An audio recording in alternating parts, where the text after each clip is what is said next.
Secretário de Estado de Pescas, Hari Centro Viveiros e Município Sira, onde garante qualidade de ikan fresco e mercado.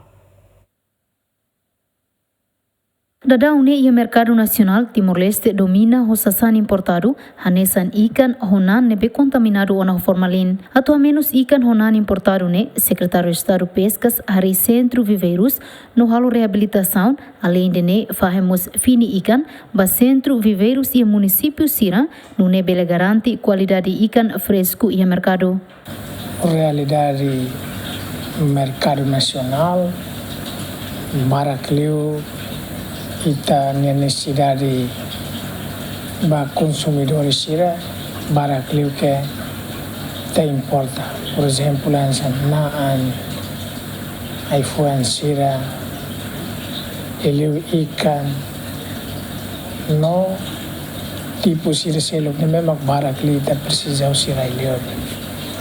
Agora política Ministério da Agricultura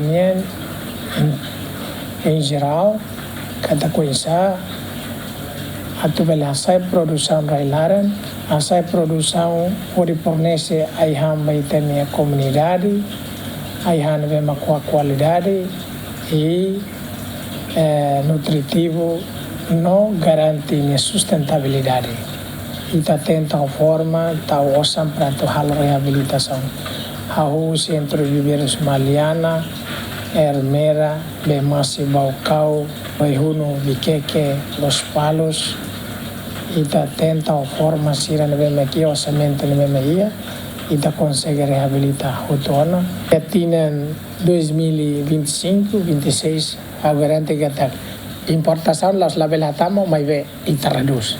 Também produção railaran começa a avanço itu. Ia tina rihunrua Ronulu Resin tolu to tina rihunrua Ronulu Resin hat, Secretário de Estado Pesca lihusi Instituto Nacional Pesca no Agricultura Maubara distribui ona fini ikan ba grupo hakiak ikan quase rihun hat nulu ba ia município Sira, do ia tina rihunrua Ronulu Resin hat produz tan fini ikan basic rihunrua nulu nebe atribui ona ba município nen la inclui Centro Viveiro Sira, no husi total distribuição fini ikan ne se hakiak ikan hektares sanulu resinualo Dilma Suzeti, GMN.